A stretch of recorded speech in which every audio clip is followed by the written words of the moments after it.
Ok, plongeons là-dedans. Aujourd'hui, dans ce décryptage, on va s'attaquer à une ingénierie littéraire absolument fascinante. Vous savez, en général, quand on lit, c'est pour s'évader. On ouvre un bouquin pour voyager, voir d'autres horizons, bref, pour sortir de son quotidien.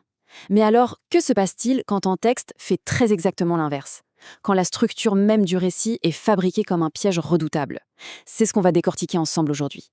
On va regarder de près, un peu comme dans un vrai cours de littérature, comment les rouages de l'écriture peuvent littéralement capturer l'esprit de quiconque s'y aventure. C'est la grande question qui va nous guider tout du long.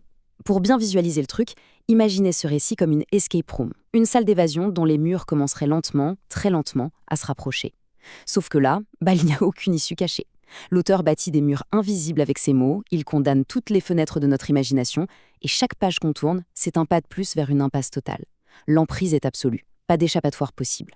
Voici le plan de l'analyse. D'abord, l'illusion de l'enfermement. Ensuite, la prison du point de vue. Suivront le rythme de la panique, puis la contraction du temps, pour terminer sur une fin brutale. Première partie donc, l'illusion de l'enfermement. Alors, par quel tour de magie un simple texte imprimé devient-il un piège physique? L'enfermement narratif, c'est en fait un choix structurel extrêmement fort, où l'on se retrouve séquestré à l'intérieur d'une seule et unique conscience. Imaginez-vous coincé dans une petite pièce, sans aucune fenêtre, pas un rayon de lumière de l'extérieur. C'est exactement la sensation d'être bloqué dans un ascenseur en panne, sans réseau sur son téléphone. L'espace semble rétrécir au fil des pages. C'est littéralement l'expérience d'une camisole de force, mais vécue de l'intérieur. On passe à la deuxième partie, la prison du point de vue. Donc le point crucial, c'est l'architecture de cette cellule. Si on compare un peu les techniques narratives, la différence saute vraiment aux yeux. En temps normal, un narrateur omniscient, c'est un peu comme un drone ou une caméra volante. Ça offre un panorama, ça permet de prendre un peu d'auteur, de respirer en allant voir ce que font les autres personnages ailleurs. Bref, c'est une fenêtre grande ouverte. Mais ici, pas du tout. Le texte élimine totalement ce recul, c'est du jeu. En utilisant uniquement la première personne, l'auteur vient en fait greffer la caméra directement à l'intérieur du crâne du protagoniste. Zéro distance, zéro contexte extérieur pour nous rassurer. C'est un huis clos mental absolu. Et l'implication de ce choix, elle est vertigineuse. Cet enfermement narratif reproduit à la perfection l'enfermement physique du personnage, qui, rappelons-le, est un condamné. Vu qu'on n'a accès qu'à ses seules pensées, à ses doutes, à ses sueurs froides, eh bien dès qu'on ouvre le livre, on est enchaîné à lui. C'est une immersion forcée. On partage vraiment une cellule de papier et on absorbe malgré nous la moindre once de panique qui monte chez lui. Troisième partie, le rythme de la panique. Car oui, la panique a son propre tempo. 49, c'est le nombre exact de chapitres dans le roman. Et croyez-moi, ce chiffre n'est pas tombé du ciel. Ce morcellement ultra intense, cette fragmentation extrême du texte, ça vient complètement casser la fluidité d'un roman classique. Ça nous impose un rythme chaotique, heurté, c'est l'angoisse rendue palpable. En fait, ces chapitres fonctionnent comme un journal intime, mais un journal qui aurait perdu tous ses repères. Ici, c'est l'angoisse qui sert de calendrier. Certains chapitres se limitent à de simples paragraphes, parfois juste quelques petites lignes. Pensez-y 2 secondes. Quand vous tapez un message sur votre téléphone, en pleine crise de panique, vous ne faites pas de grandes phrases poétiques, si? Vous envoyez des mots saccadés. Voilà, c'est ça. Cette extrême brièveté reproduit la respiration allaitante d'un homme face à la mort. Les pensées se rentrent dedans, elles n'ont même plus le temps de se développer, totalement étouffées par l'urgence du moment.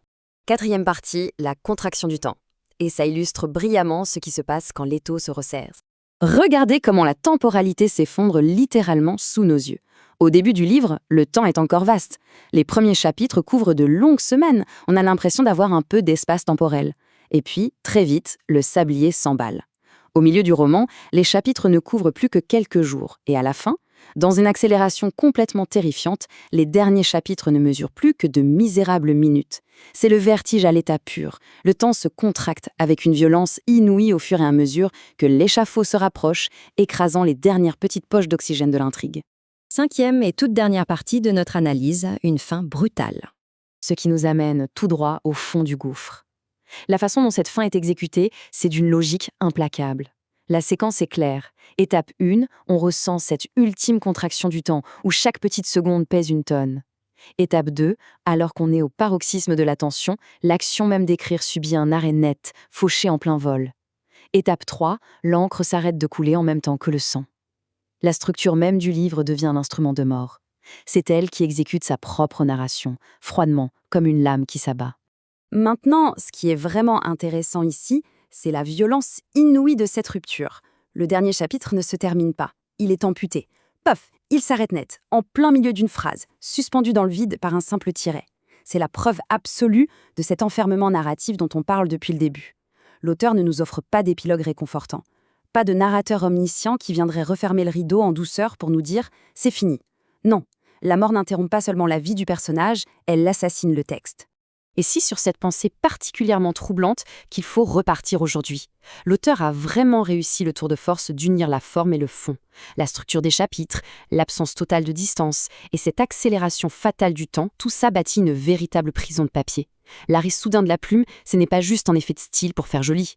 C'est le bruit très lourd d'une porte de cellule qui claque pour toujours. Et nous, lecteurs, on reste plantés là, à raisonner tout seul avec le silence qui suit. Bref, une démonstration magistrale du pouvoir oppressant que peut avoir la littérature.